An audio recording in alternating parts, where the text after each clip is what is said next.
할렐루야! 오늘도 예배의 자리에 나오신 여러분들 주의 이름으로 환영합니다. 이 시간에는 함께 예배드리는 여러분들 가족들과 함께 축복의 인사 나누시겠습니다. 하나님은 당신을 사랑하십니다. 또는 우리 예배를 통해 은혜 많이 받읍시다. 이런 인사 함께 나누시겠습니다.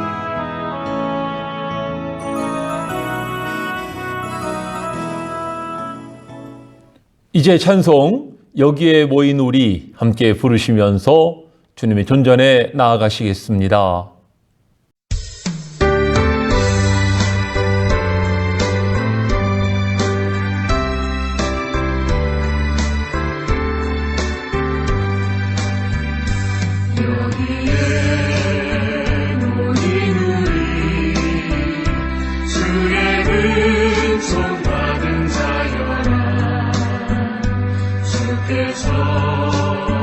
이 자리에 함께 계심을 아노라. 언제나 주님만을 찬양하며 따라다니니 시험을 당할 때도 함께 계심을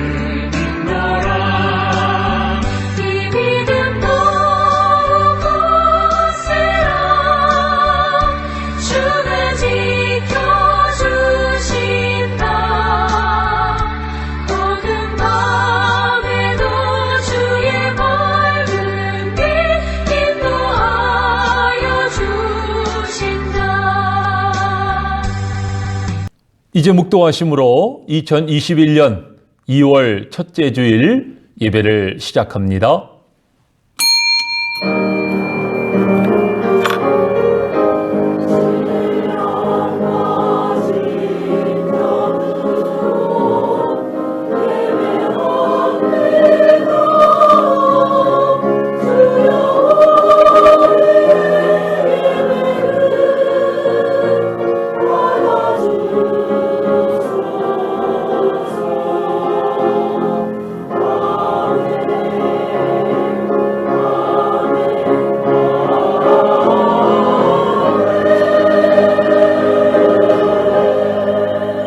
은혜와 사랑의 주 하나님, 지난 한 주간도 하나님의 은혜 가운데 저희를 보호하여 주심을 감사드립니다. 새 달 첫 주일을 맞으면서 이 시간도 믿음과 감사한 마음으로 주의 존전에 나아갑니다.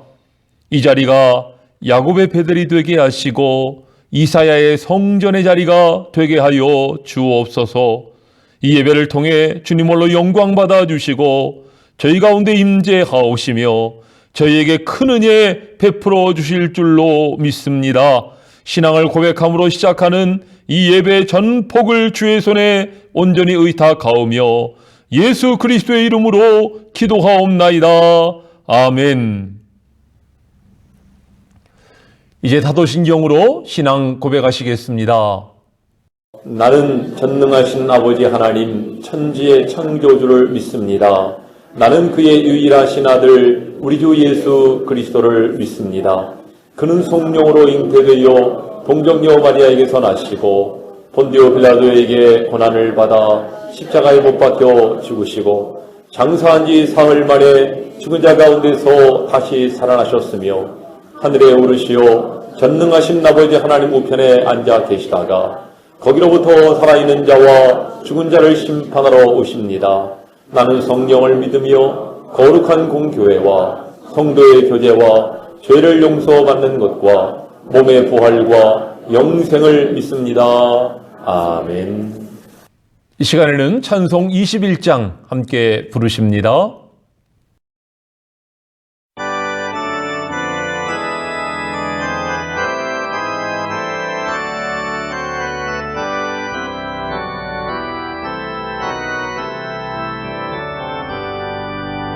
더 찬양하여라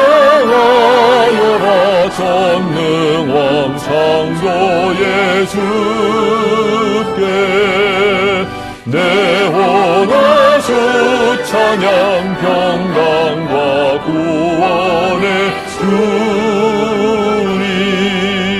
성도들아 주 앞에 이제 나와 즐겁게 찬양하여라.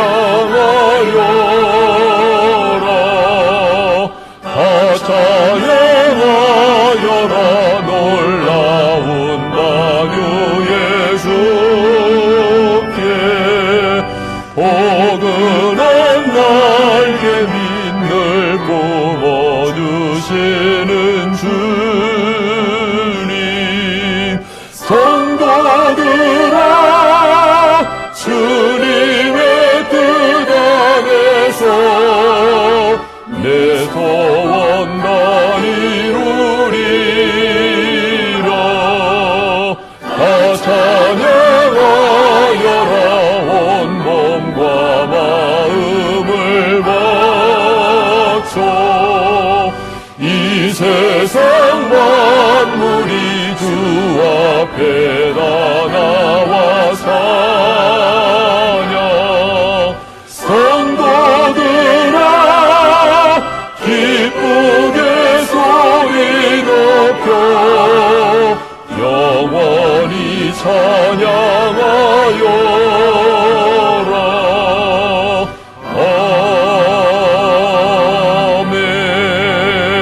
아멘.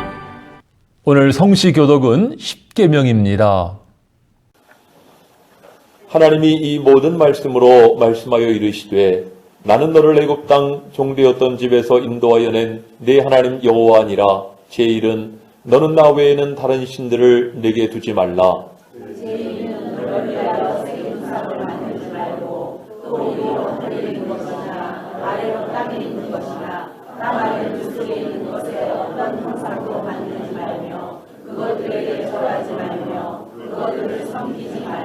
제3은 너는 내 하나님 여호와의 이름을 망령되게 부르지 말라.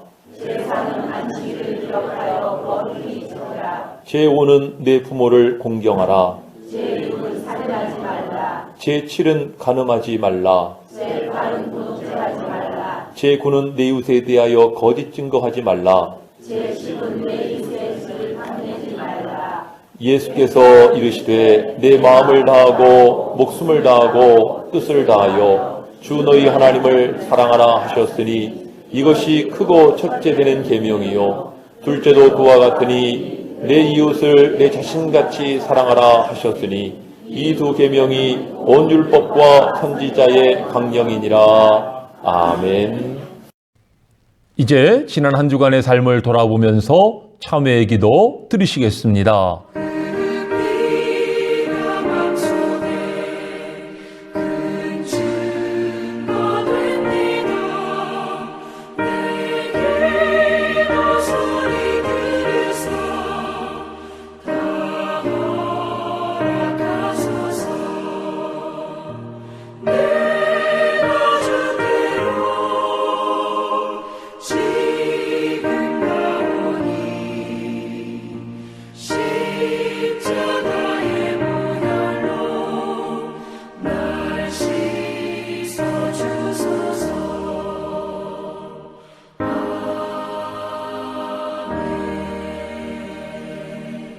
주께 내 죄를 아뢰고 내 죄악을 숨기지 아니하였더니 곧 주께서 내 죄악을 사하셨나이다. 아멘. 나의 모든 것 변하고 그 피로 구속받았네. 하나님은 나의 구원 되시오니 내게 정죄함없겠네. 찬송 384장 함께 부르시고 이동진 장로님 기도 인도하시겠습니다.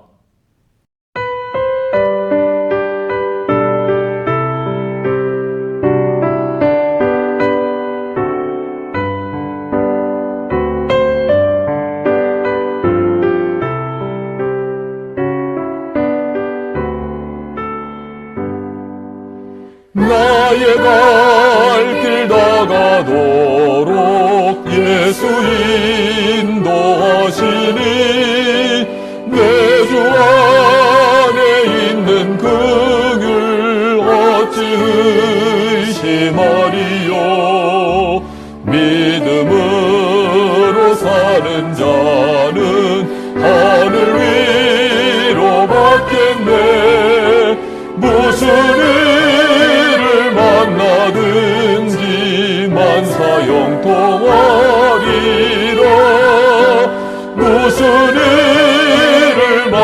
얼마든지 만사형통하리라. 나의 발길 나가도록 예수 인도하시니 어려운 일 당한 때도 족한 은혜 주시네. 나는 신이 고단하고 영혼 매우 가난하. 나의 앞에 반석에서 샘물 나게 하시네. 나의 앞에 반석에서 샘물 나게 하시네. 나의 발길 나가도록 예수 인도하시니 그의 사랑 어찌 큰지 말로 할 수 없도다. 성령 감화 받은 영혼 하늘나라 갈 때에 영영 부를 나의 찬송 예수 인도하셨네. 영영 부를 나의 찬송 예수 인도하셨네.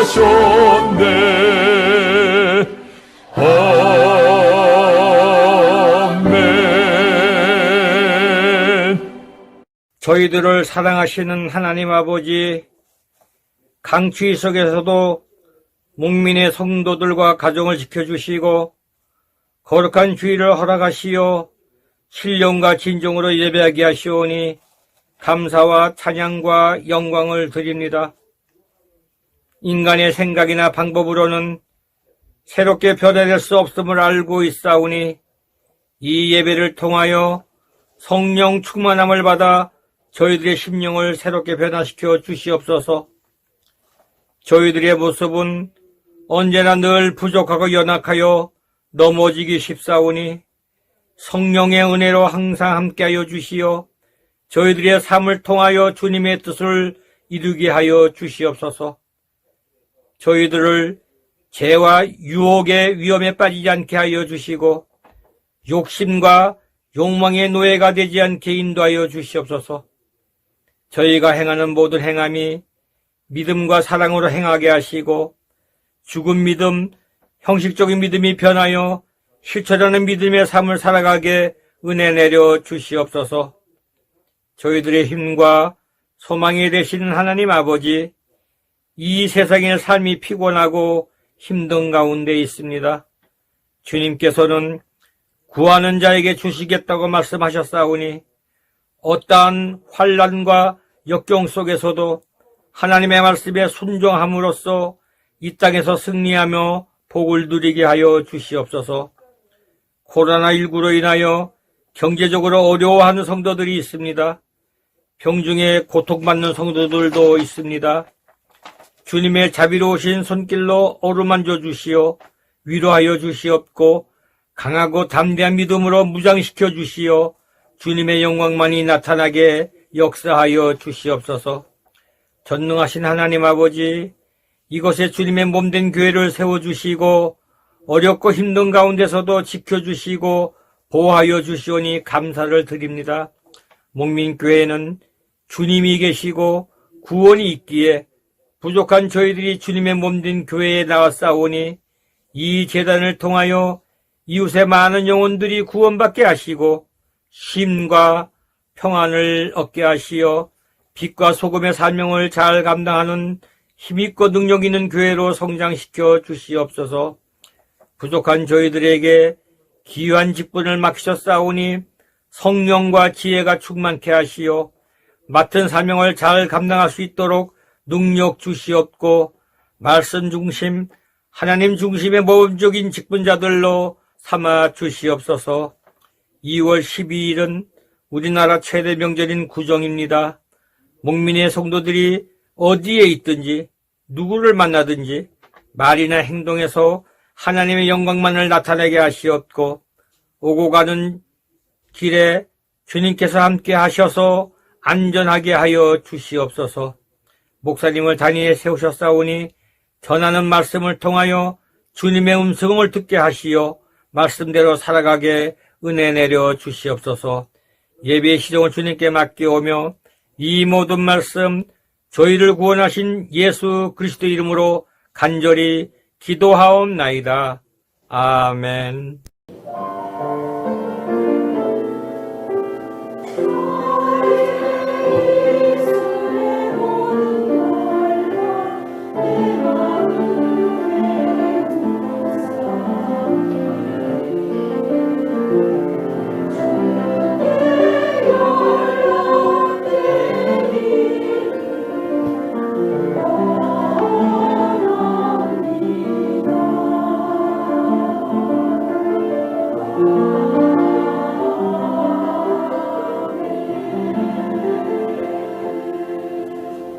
오늘 우리에게 주시는 하나님의 말씀 에베소서 5장 15절로 21절 말씀입니다.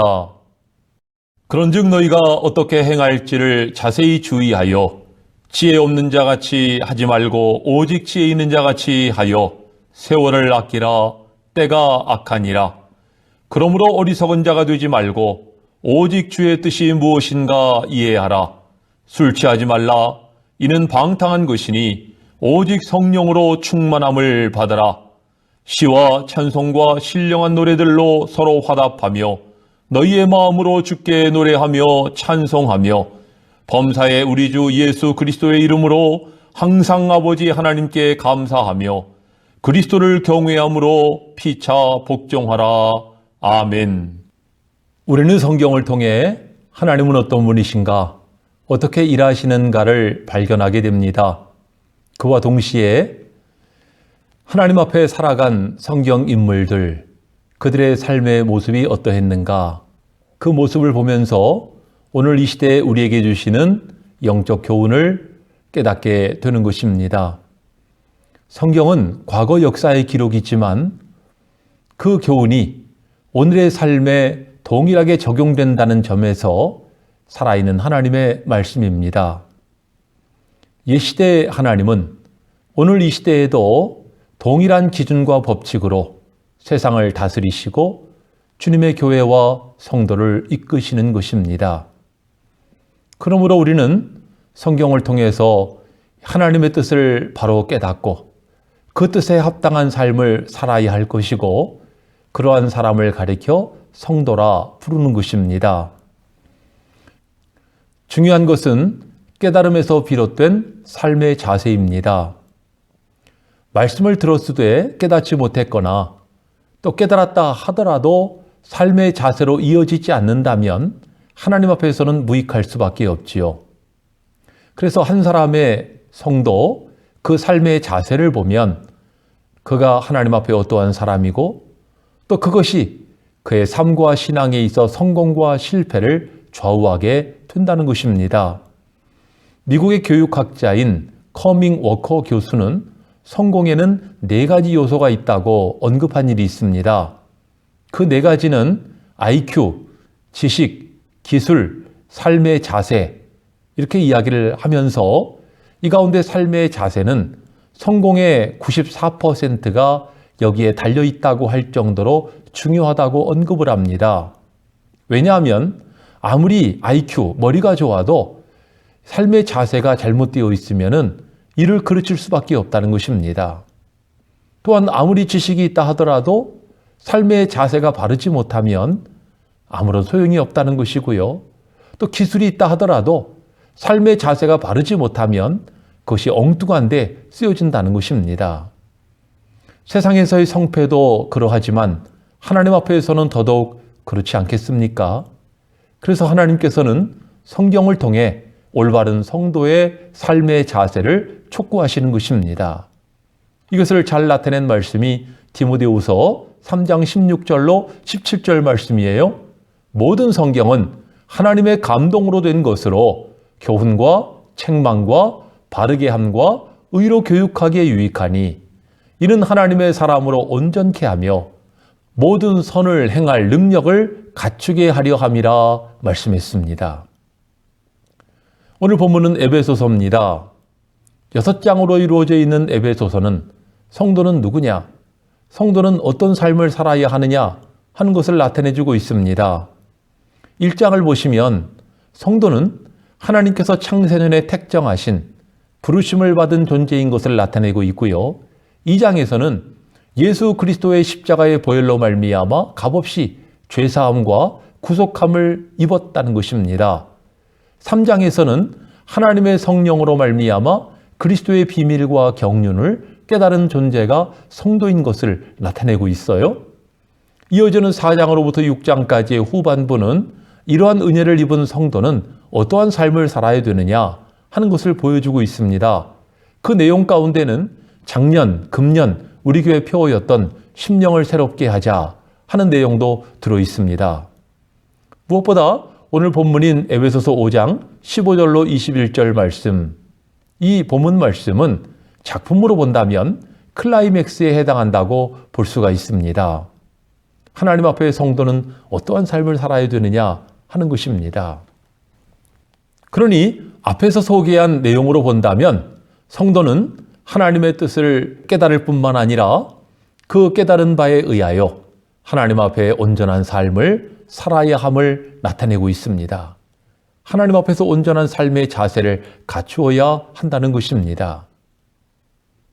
그것을 나타내고 있는 것이 본문 말씀이지요. 본문의 내용을 간단히 정리해 보면 성도는 하나님의 뜻을 바로 깨달아야 하고 세월을 아껴서 인생의 남은 때를 보람있게 살아야 한다는 것이에요. 또 술 취하기보다는 성령의 충만함을 받아 시와 찬송과 신령한 노래들로 화답하고 하나님께 감사하고 찬양하면서 우리가 이 은혜를 받았기 때문에 서로 피차 복종함으로 덕을 세우는 일을 힘써야 할 것을 말씀하고 있습니다. 오늘 본문 말씀의 근거에서 이 말씀을 살아가는 성도의 삶의 자세 3가지를 이 시간에 함께 상고하려고 합니다. 그 첫 번째는 감사입니다. 성부 하나님의 은혜에 대한 감사입니다. 지난 주간에 보건복지부에서 대국민 인식조사 결과를 발표했는데요. 응답자의 80% 이상이 피로감을 느끼고 있다는 것입니다. 당연한 결과죠. 이 코로나 상황이 오래 지속되다 보니 이 피로감이 누적될 수밖에 없는 것이고요. 또 우울감으로 이어질 수밖에 없어요. 또 이러다 보니 삶의 질은 저하될 수밖에 없는 것입니다. 이것은 우리 기독교인들도 예외가 아니에요. 이러한 시대에 하나님께서는 주님의 성도들을 향해 너희는 감사하라고 말씀하십니다. 여러분들, 우리에게 이루어지는 이런 사건들을 보면 감사보다는 참 불평이 나오고 불만이 나올 수밖에 없지 않습니까? 왜 이렇게 힘든 상황이 계속되나? 그러지 않겠어요? 도대체 뭘 감사할 수가 있을까요? 여러분들, 우리가 믿는 하나님은 모든 것을 합하여 선을 이루시는 분이시지요. 창세전에 우리를 택정하실 뿐만 아니라 지금도 우리의 삶의 모든 순간 속에서 우리를 이끌어 가고 계십니다. 우리의 모든 것을 합하여 선을 이루시기 위해서. 그래서 우리는 감사할 수밖에 없는 것이에요. 홍혜경 집사님이라는 분의 간증입니다. 이분이 전에 이제 비자 문제로 출입국 사무소를 찾아갔는데 이상하게도 서류 접수가 힘들었다는 것입니다. 출입국 사무소를 갔더니 구청으로 가라고 하고 구청에 갔더니 동사무소로 가야 한다고 해요. 동사무소를 갔더니 다시 출입국 사무소로 가야 된다는 겁니다. 가는 데마다 말이 다르고 원하는 서류가 달랐다는 것이에요. 참 이런 일을 겪으면서 생각하기를 이게 하나님이 기뻐하시는 일이 아닌가? 하나님이 막으시는 것인가? 왜 이렇게 일이 안 되나? 이런 생각을 했다는 것이죠. 근데 그렇게 한 2달 동안 고생을 하고 있는데 2달 만에 한 동사무소 직원에 의해서 아주 일이 순조롭게 풀려나가게 됩니다. 참 일을 적극적으로 이분의 일을 맡아 처리하고 있는 직원을 보면서 홍 집사님이 그런 생각을 하게 되었다는 거예요. 하나님께서 혹시 저 직원을 만나게 하시기 위해서 나에게 이렇게 2달 동안 기다리게 하신 것인가? 그런 마음이 들어서 조심스럽게 물어봤다는 것이죠. 혹시 교회 다니시나요? 그랬더니 이 직원이 착잡한 표정으로 사실 저희 집안 종교 문제가 좀 복잡해요. 저희 부모님은 두 분 다 절에 다니십니다. 그리고 저도 언젠가는 이제 하나님을 만나 신앙생활 교회를 나가야 하는데 참 지금은 많이 어렵네요. 이런 이야기를 하는 거예요. 이튿날 이 홍 집사님이 이 하용조 목사님이라는 분이 쓰신 행복한 아침이라고 하는 책을 구입을 해서 거기에다 첫 페이지에다가 이 책을 통해 하나님을 만나기를 원합니다 하는 글귀를 써서 이 동사무소 직원에게 가서 전달을 했어요. 선물로 준 거죠. 이 책을 선물 받은 이 직원이 당황해 하더니 갑자기 눈물을 글썽이는 것입니다. 무슨 일인가 들어봤더니 이분의 딸과 아들이 있는데 이 딸과 아들이 둘 다 아프리카에 선교사로 가 있다는 것입니다. 전부터 자꾸 어머니인 자기에게 아프리카로 들어오라고 계속 연락이 왔다는 거예요. 근데 차마 아프리카로 갈 엄두가 나지 않아서 계속 이러고 있었다는 것입니다. 그런데 아침에 이 책 선물을 받고 보니까 이제는 아프리카로 들어갈 때가 된 것 같다. 이렇게 이야기를 하더랍니다. 이 이야기를 들은 홍 집사님이 속으로 느끼기를 그렇구나. 하나님께서는 이 한 영혼을 전도하기 위해서 이렇게 나에게 2달 동안이나 참 이 길을 돌아오게 하셨구나. 하나님의 사랑의 마음이 느껴지게 되었다는 것입니다. 여러분들, 우리가 홍 집사님의 입장이라도 좀 짜증나지 않겠습니까? 피자는 받아야 되는데 일은 안 되고 이 어려운 때 하나님은 도와주시지 어디서 뭐하고 계시나 이런 불만과 불평이 나오지 않겠습니까? 하지만 여러분들, 이 모든 인생의 과정에 하나님의 뜻이 계셨다는 것입니다. 우리는 일이 잘 될 때만 하나님이 함께 하시는 것으로 생각을 해요. 하지만 여러분들, 일이 안 될 때도 하나님의 뜻이 있다는 것을 기억하시기 바랍니다. 왜요? 우리가 믿는 하나님은 우리의 모든 것을 합하여 선을 이루시기 때문입니다. 그래서 우리는 어떠한 일을 만나든지 우리가 하나님을 믿는다면 감사할 것밖에 없는 것입니다.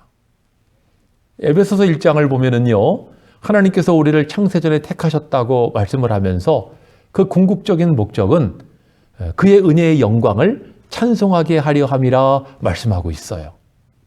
근데 이 말씀이 무려 3번이나 반복이 됩니다. 하나님의 은혜를 찬송하게 하려 함이라. 하나님의 은혜의 영광을 찬송하게 하려 함이라. 그러니 여러분들, 우리가 어떠한 일을 만나든지 이 하나님의 뜻 가운데 있다는 것이고요. 하나님께서는 우리에게 하나님을 찬양하고 감사하기를 원하고 계십니다. 이것이 성도로 부르심을 받은 우리의 마땅한 자세인 것입니다. 여러분들, 하나님께 감사하시기 바랍니다. 하나님의 영광을 날마다 드높이시기를 바랍니다. 그러면 하나님께서 여러분에게 깨닫는 마음을 주실 것이고 또 하나님의 거룩한 사역의 동참자로 여러분을 부르실 것입니다. 여러분들, 이 은혜 참 우리 인생의 보람이 아닙니까? 이 은혜가 여러분들에게 충만하시기를 바랍니다. 2번째 성도의 삶이란 성자 예수님을 따르는 삶이라고 말할 수 있습니다. 여러분들, 지난 주일에 연합의 기쁨을 누립시다, 이런 제목으로 말씀을 우리가 상고했지요. 우리가 성도요, 그리스도인이라고 한다면은 예수님, 우리 신앙의 근본이신 예수님이 어떤 분이시고 어떤 일을 하셨는가 하는 것을 알아야 될 필요가 있어요. 복음서를 보면 예수님이 하신 일을 3가지로 나타내고 있습니다. 저희 회당에서 가르치시고 천국 복음을 전파하시고 백성 중에 모든 병과 모든 약한 것을 고치셨다고 말씀하고 있어요.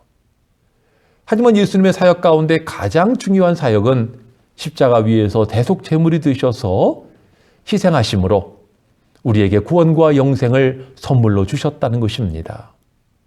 그리고 이 모든 예수님의 사역의 목표는 하나님의 나라를 이루는 데 있어요. 예수님의 전 사역의 궁극적인 초점, 목표는 여기에 있는 것입니다. 그러면 예수님이 이루시고자 하시는 하나님의 나라는 어떤 나라를 가리키는 것입니까?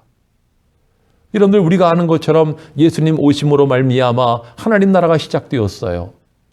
또 예수님을 모시는 심령마다 천국이 이루어짐으로 하나님 나라가 확장되는 것이죠. 마침내는 주 재림하심으로 하나님 나라가 완성됨을 우리가 다 알고 믿고 있습니다. 무엇보다 여러분들 예수님 오심으로 어떤 일이 일어났습니까? 병든 자가 나음을 얻었고 장애인들이 치유되었고 귀신들이 쫓겨가는 놀라운 역사가 나타났는데 이 자체가 바로 하나님 나라의 모습인 것입니다. 또한 예수님께서는 우리 지난주에 살펴본 것처럼 산상보훈을 통해서 하나님 나라의 백성의 모습은 어떤 모습이어야 되는가 하는 것을 우리에게 나타내 주셨어요. 여러분들 이 산상보훈의 삶이라고 하는 것은 인간의 자의적 의지로 불가능하고 성령의 도우심으로 가능하다고 소개하지 않았습니까? 오늘 본문으로 본다면은 우리가 이 약한 시대 속에서 하나님의 뜻을 깨닫고 성령 충만받아 거듭난 삶을 살아가는 것, 특히 감사와 찬양과 섬김과 나눔과 기쁨이 가득한 이런 삶을 살아가는 것이 곧 산상보훈의 모습이고 하나님 나라의 모습인 것입니다. 하나님은 우리가 이런 삶을 살기를 촉구하고 계시는 거예요. 저는 한때 그런 생각을 한 적이 있었습니다. 예수께서 오셔서 하나님 나라의 복음을 전파하셨다고 하였는데, 그러면 예수님이 하나님 나라는 어떤 광경이냐? 하나님 나라엔 뭐가 있느냐? 또 하나님 나라는 언제쯤 이루어지느냐? 그리고 하나님 나라에 가면 우리가 어떻게 살게 되느냐? 이런 내용들을 좀 가르쳐 주시지. 참 이해하기도 어려운 복음에 대한 이야기, 또 우리 심령에 대한 이야기, 또 무서운 종말이나 어떤 징조나 이런 이야기들을 하셨을까? 이런 의구심을 가졌던 적이 있었습니다. 하지만 그러다가 깨닫기를 그렇구나. 그 무엇보다 중요한 것은 우리의 심령이다. 심령이 바로 되지 않는다면 지금 당장 하나님 나라가 이루어진다 한들 그것이 무슨 소용이 있겠는가? 하나님 나라가 심령에 이루어져야만 마침내 임하시는 하나님 나라도 유업으로 받을 수가 있는 것입니다. 그러니 여러분들, 우리가 주님을 영접하고 그리스도를 따르는 삶을 사는 것이 곧 천국 백성이 되는 길이라고 하는 사실입니다. 천주교에서는 연옥설을 주장을 해요. 사람이 죽으면 중립지대인 연옥으로 간다는 겁니다. 그 연옥에서 세상에서 못다한 회개도 하고 이 천국으로 갈 채비를 갖추어야 한다는 거죠. 여기서 자격을 획득해야 천국으로 가는 거고, 자격 획득하지 못하면 연옥에서 지옥으로 갈 수도 있고, 그 교리를 이야기를 해요.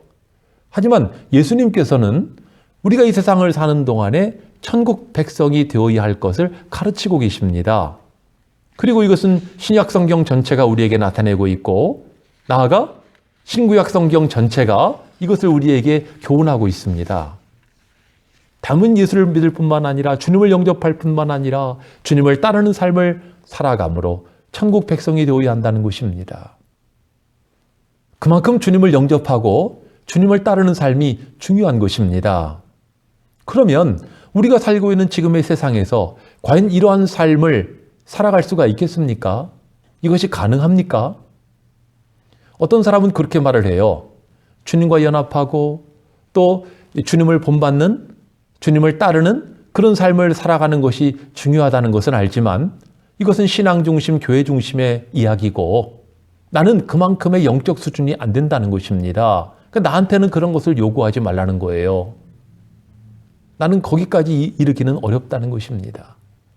또 그런가 하면 어떤 사람은 그러면 세상은 살지 말고 그저 교회나 다니고 성경이나 읽고 기도나 하고 그러라는 얘기냐 하고 회의적인 그런 이야기를 하는 사람도 있어요. 그런가 하면 또 어떤 사람은 세상이 얼마나 힘들고 버겁냐, 이 세상 사는 것이 너무나 참 어려운 일인데 그러니 우리가 성경대로만 산다는 것은 참 힘든 것이다, 쉽지 않다. 여러분들 이 말들은 조금씩 다른 것 같지만은요, 이 주님을 따른다는 것이 힘들다는 이야기 아닙니까? 어렵다는 거잖아요. 왜 이렇게 어렵게 느끼는 것일까요? 여기는 공통적으로 내 힘으로 하려고 하기 때문에 어려운 것입니다. 내 의지로, 내 노력으로 그러한 모습을 이루려고 하기 때문에 어려운 것입니다. 여러분들 처음에 성도의 두 가지 정체성을 여러분들에게 소개했어요. 먼저는 말씀을 깨닫는 것이고, 그리고 깨달은 바 그 말씀대로 살아가는 삶이 성도의 삶이라고 하지 않았습니까? 하지만 이 두 가지는 다 전적으로 성령의 주도적인 역사로 가능한 것입니다. 말씀을 깨닫는 것도 성령이 함께 해주셔야 가능한 것이고요. 또 그 말씀대로 사는 것도 성령께서 도와주셔야 가능한 것입니다. 내 힘으로 하려고 그러면 잘 안 되죠. 작심삼일이라는 말이 있는 것처럼 인간의 의지는 연약합니다. 쉽지 않습니다. 여러분들 산상보훈만큼이나 역사적으로 많은 사람들에게 관심이 있었던 것이 사도행전 2장에 나오는 초대교회 성도들의 삶의 모습이었어요. 이 사도행전 2장을 보면은 그들은 자기의 재산을 공유하였습니다. 그러면서 이제 서로 베풀어주고 나눠주고 섬기고 이상적인 공동체를 이룬 거예요. 여기서 힌트를 얻어 이제 무산자의 천국을 이룩하고자 했던 것이 바로 칼 막스입니다. 칼 마르크스는 바로 이 사도행전 2장에서 힌트를 얻어 공산주의를 창시하게 되지요. 무산자의 천국. 하지만 이 공산주의는 100년도 못 돼서 실패하고 맙니다. 소련은 다시 러시아로 회귀했어요. 중국도 공산주의만 가지고는 안 되니까 자본주의 시장 경제 체제를 도입하게 됩니다. 무엇이 문제였을까요? 왜 안 되는 것입니까? 여러분들 사도행전 2장에 나오는 그러한 초대교회 이상적인 모습은요, 성령의 충만함으로 말미암아 나타난 결과인 것입니다. 성령 없이 인간의 의지, 인간의 노력으로 불가능한 것입니다. 우리가 주님과 연합을 하고 주님을 본받는 것도 마찬가지예요. 내 힘과 내 능력으로 하려고 하면 안 되는 것입니다. 힘들어요. 하지만 여러분들, 우리에게 오늘 중요한 것은 바로 주님과 연합하고자 하는 의지가 있느냐, 주님을 따르고자 하는 자발적인 의지가 있느냐 하는 것입니다. 왜 이것이 중요합니까? 주님께서는 사모하는 자에게 응답하시고 기도하는 자에게 역사하시기 때문입니다. 그러므로 오늘 우리는 주님과 연합하고자 하는 적극적인 의지, 또 주님의 길을 따르고자 하는 결단이 우리에게 필요한 것입니다. 여러분들, 이것을 너무 두려워하면 안 돼요. 주님은 우리 연약함을 아십니다. 우리를 도와주십니다. 우리가 믿고 맡기기만 하면 돼요.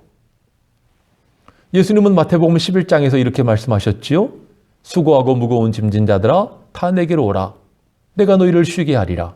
나는 마음이 온유하고 겸손하니 나의 멍에를 메고 내게 배우라. 이는 내 멍에는 쉽고 내 짐은 가볍다고 말씀하십니다. 우리가 주님의 짐을 짊어지면 무거울 것 같지만은 주님이 이미 다 지셨기 때문에 우리는 가볍다는 것입니다. 또 예수님은 히브리서 4장 15절로 16절을 보시면은 대제사장이신 예수님은 우리 연약함을 체험하신 분이시라고 말씀을 하면서, 그러므로 우리가 때를 따라 돕는 은혜를 얻기 위하여 은혜의 보좌 앞에 담대히 나아갈 것이라고 말씀하고 있어요. 우리가 주님을 믿고 주님께 맡기면서 은혜의 보좌 앞에 나아가면 주님이 맡아주신다는 것입니다. 우리가 기도의 자리로 나아가는 그 중요성이 여기에 있는 것입니다. 주님을 믿고 맡길 수 있겠느냐? 문제인 것이죠. 여러분들이 주님을 믿고 여러분들의 삶을 주님께 맡기면 주님이 여러분을 책임져 주실 것이고 여러분들을 은혜의 길로 이끌어 주실 줄로 믿습니다. 여러분이나 저는 다 결국 주님께 맡겨야 되는 사람들이에요. 여러분들, 나중에 우리 인생의 마지막 순간에는 우리 영혼도 주님께 맡겨야 되지 않습니까? 여러분들, 우리가 주님께 맡길 때 우리 어깨는 가벼워질 것이고 그리고 우리의 심령은 평안하게 될 줄로 믿습니다. 이 귀한 안식과 기쁨과 평안이 여러분들 가운데 가득하시기를 원합니다. 셋째로, 성도의 삶이란 성령 안에서 심령을 새롭게 하는 삶입니다. 예수님의 사역 못지않게 성령님의 사역도 너무나 중요해요. 성령님은 어떤 일을 하십니까? 복음을 깨닫게 하시고 기도의 영, 회개의 영을 부어주시고 우리를 거듭나게 하시고 우리 인생길을 지도하시고 동행하시고 무엇보다 하나님의 뜻을 깨달아 알 수 있도록 도우십니다. 특히 보혜사 성령님은 우리를 진리 가운데로 인도하시고 우리의 삶 속에서 우리가 바르게 길을 걸어갈 수 있도록 도우시는 것입니다. 그래서 여러분들 성경을 보면은요, 성령을 노엽게 하거나 근심케 하면 안 된다고 말씀하고 있는 것입니다. 이러한 성령의 여러 가지 사역 가운데 가장 근간이 되는 사역을 말한다면 역시 심령을 새롭게 하시는 사역입니다. 예수님께서는 요한복음 3장에서 성령으로 거듭남이라는 말씀을 하셨어요. 오늘 본문에서도 성령 충만함 받고 거듭나야 할 것을 나타내고 있는 것 아니겠습니까?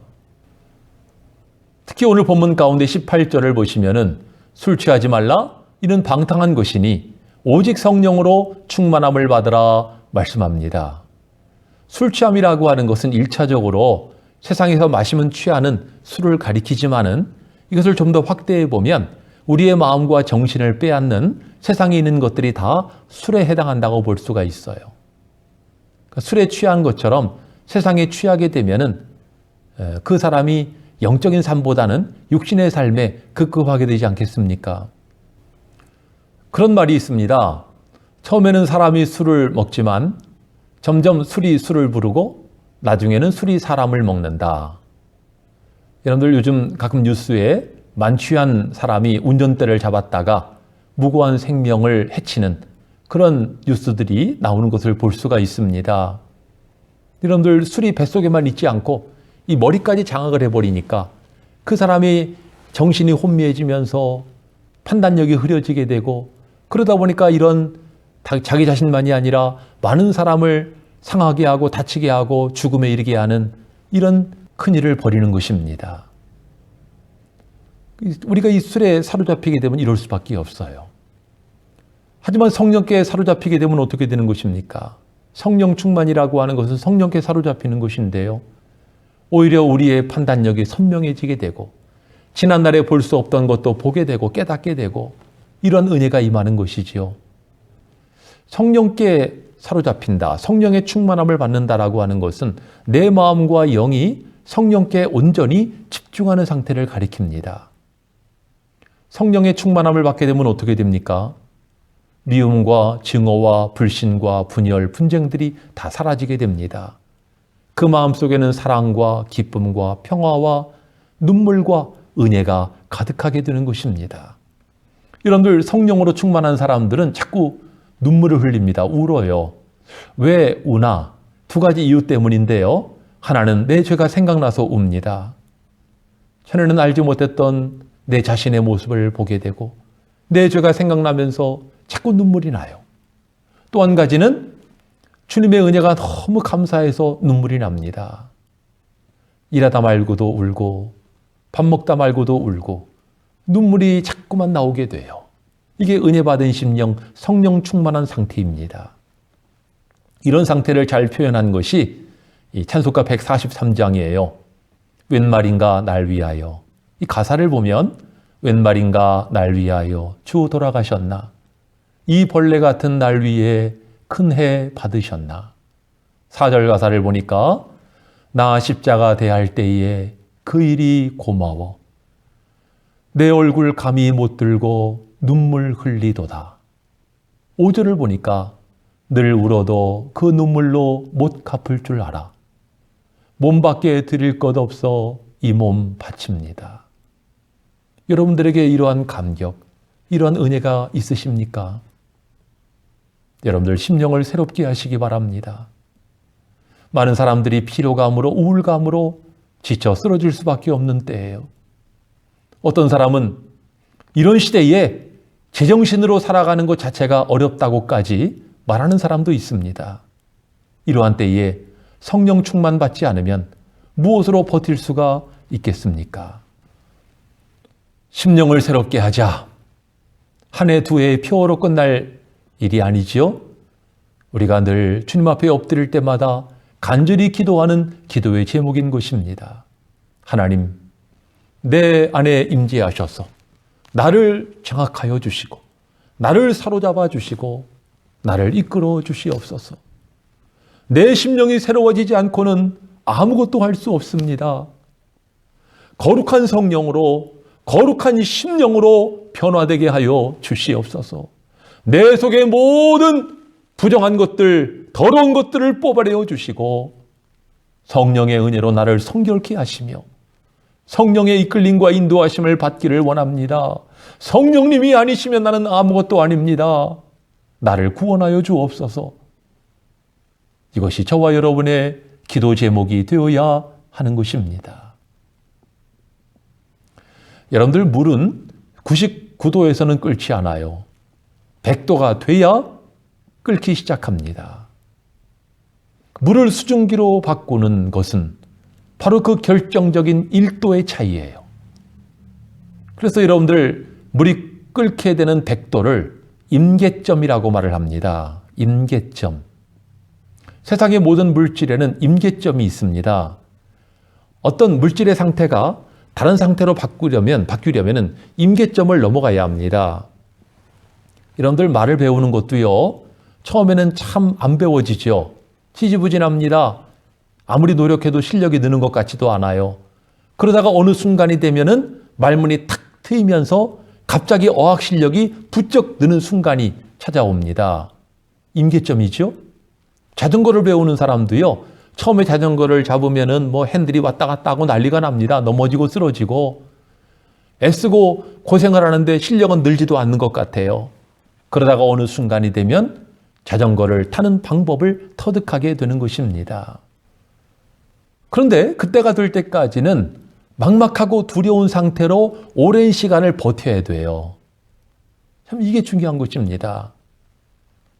그 시간을 버티다 보면 마침내 임계점을 넘어서서 원하는 목표를 이룰 수가 있는 것입니다.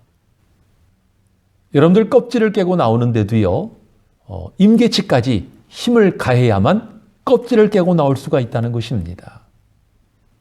수소폭탄을 만들 때도요, 7개의 원소봉이 필요한데 원소봉 6개를 넣을 때까지만 해도 원자로 안에는 아무런 변화가 없어요.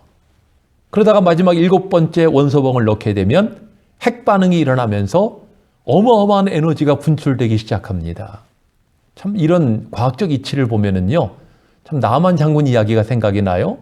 나만 장군이 선지자의 말을 따라 요단강에 6번 들어갔다 나올 때까지만 해도 아무런 변화가 없었는데 마지막 7번째 몸을 담그고 일어나자 그 나병이 다 깨끗하게 사라져 버리게 되고 그 살결이 어린아이의 살과 같이 변했다는 것입니다. 우리의 신앙생활도 그와 같지 않겠습니까?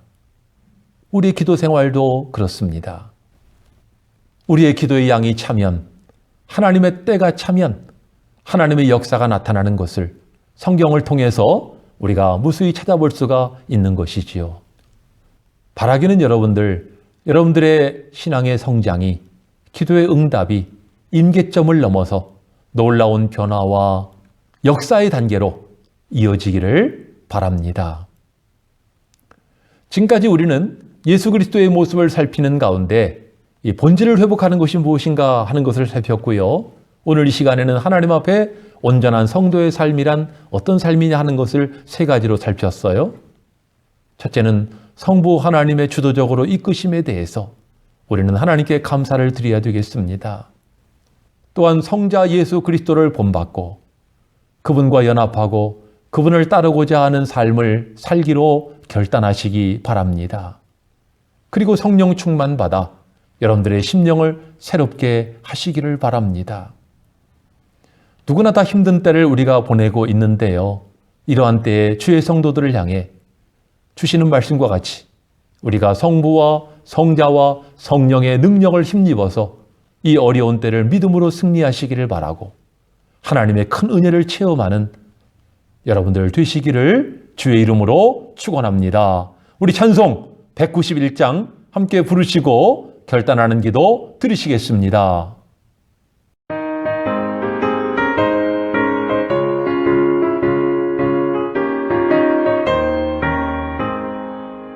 내가 매일 기쁘게 순례의 길 행함은 주의 팔이 나를 안보하며 내가 주의 큰 복을 받는 참된 비결은 주의 영이 함께함이라. 성령이 계시네 할렐루야 함께하시네. 좁은 길을 걸으며 밤낮 기뻐하는 것 주의 영이 함께함이라. 전에 죄에 빠져서 평안함이 없을 때 예수 십자가의 공로 힘입어 그 발 아래 엎드려 참된 평화 얻음은 주의 영이 함께함이라. 성령이 계시네 할렐루야 함께하시네. 좁은 길을 걸으며 밤낮 기뻐하는 것 주의 영이 함께함이라. 나와 동행하시고 모든 염려하시니 나는 숲의 새와 같이 기쁘다. 내가 기쁜 마음으로 주의 뜻을 행함은 주의 영이 함께함이라. 성령이 계시네 할렐루야 함께하시네. 좁은 길을 걸으며 밤낮 기뻐하는 것 주의 영이 함께함이라. 세상 모든 욕망과 나의 모든 정욕은 십자가에 이미 못을 받았네. 어두운 밤이 지나고 무거운 짐 벗으니 주의 영이 함께함이라. 성령이 계시네 할렐루야 함께하시네. 좁은 길을 걸으며 밤낮 기뻐하는 것 주의 영이 함께함이라. 이제 우리 말씀을 기억하시면서 하나님 앞에 결단의 기도 드리시겠습니다. 사랑하시는 우리 아버지 하나님, 이 시간 저희들 간구합니다. 아버지 하나님, 저희들 하나님의 은혜를 깨닫고 감사하는 믿음의 사람들 되어지기를 원합니다. 또한 예수 그리스도께서 우리에게 보여주신 삶의 본을 본받기를 원합니다. 주님을 따르는 삶을 살기를 원합니다. 나 자신의 절품을 주 앞에 맡기고 주님을 의지하는 삶이 되어지기를 원합니다. 성령님이여 우리 가운데 임재하여 주셔서 우리를 충만하게 하여 주시옵소서. 우리의 생각과 마음이 성령의 이끌림과 인도함을 받는 것 되기를 원합니다. 우리 아버지 하나님, 성령께서 내주하시고 역사하여 주심으로 말미암아 우리의 삶이 아름답기를 원하옵고 저희들이 주님의 뜻을 따라 행하는 복된 삶이 되어지기를 원합니다. 성령의 기쁨과 감격이 충만케 하여 주시옵소서. 저희를 택하시고 삶의 모든 순간 속에서 저희를 주관하여 주신 아버지 하나님, 그 은혜를 깨닫고 감사와 찬양을 돌려드립니다. 또한 예수 그리스도를 통하여 저희를 구원하시고 천국 복음과 소망을 주심을 감사하옵나이다. 이제 이 큰 은혜를 입은 우리는 주님을 본받아 날마다 주님을 따르는 삶을 살기를 원합니다.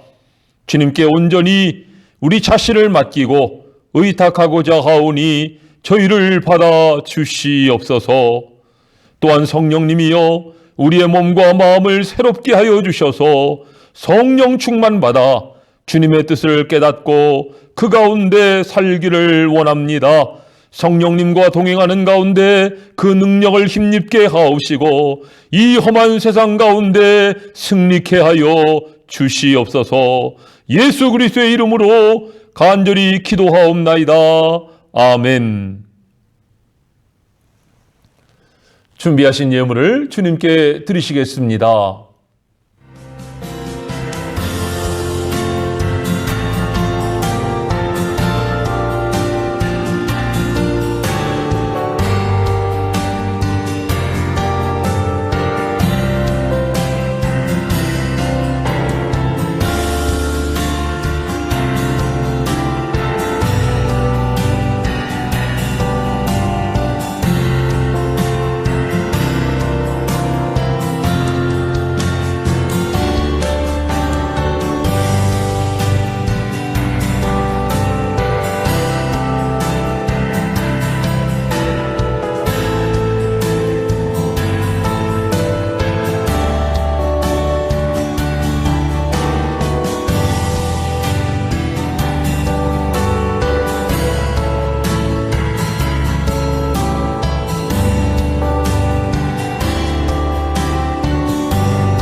주님 은혜에 감사함으로 이 시간 예물 드립니다.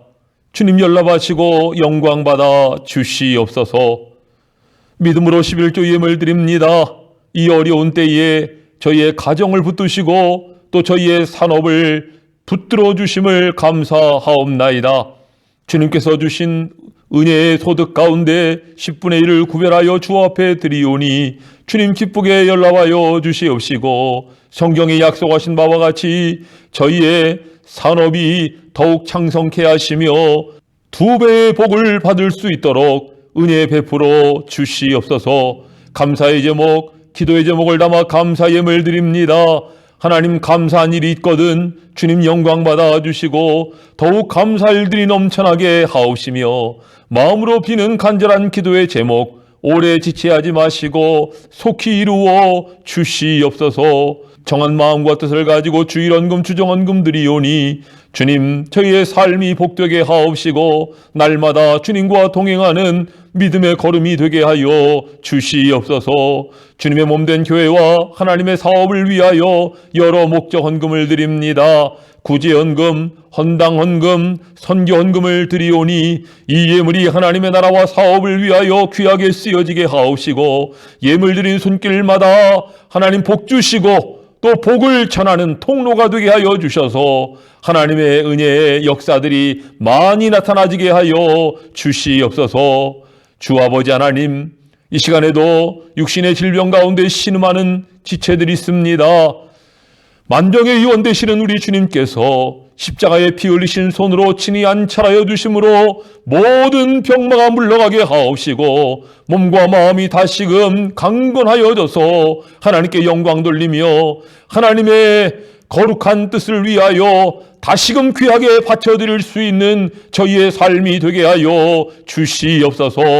아버지 하나님 주 앞에 드리는 이 모든 각양 예물들 헌신의 제물들 우리 주님 기쁘게 받아주시고 복 주심을 믿사오며 예수 그리스도의 이름으로 축복하며 기도하옵나이다. 아멘. 오늘은 2월 첫 주일입니다. 이제 입춘도 지나고 봄도 가까워지고 있어요. 통토를 녹이는 따뜻한 봄바람, 봄 기운이 점점 무르익는 것처럼 여러분들 가정에도 심령에도 주님 주시는 따뜻한 성령의 봄바람으로 가득하시기를 바랍니다. 이번 주간에는 이제 구정설 명절이 있죠. 하나님의 은혜 가운데 여러분들 복되시기를 바라고 또 화목한 명절 되시기를 바랍니다. 다시 한번 새해 복 많이 받으시고 이번 주간도 주 안에서 승리하시기를 바랍니다. 이 찬송 5장 함께 부르시고 축도로 예배 마치겠습니다.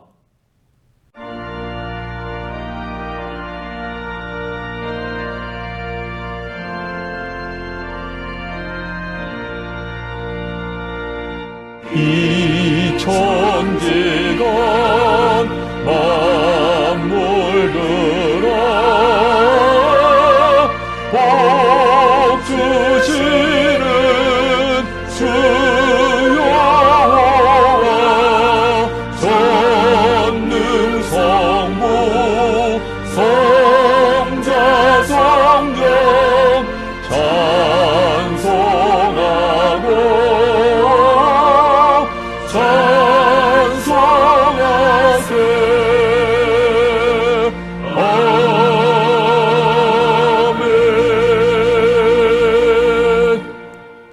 지금은 우리 주 예수 그리스도의 크신 은혜와 아버지 하나님의 무한하신 사랑과 성령님의 감화 감동 교통 충만하심이 늘 하나님의 은혜에 감사하며 예수님을 본받고 따르며 성령 충만 받음으로 온전한 성도의 삶을 살아가기를 소원하고 결단하는 이 자리에 함께한 모든 주의 권속들 가운데 지금부터 영원토록 함께 하옵시기를 간절히 축원하옵나이다.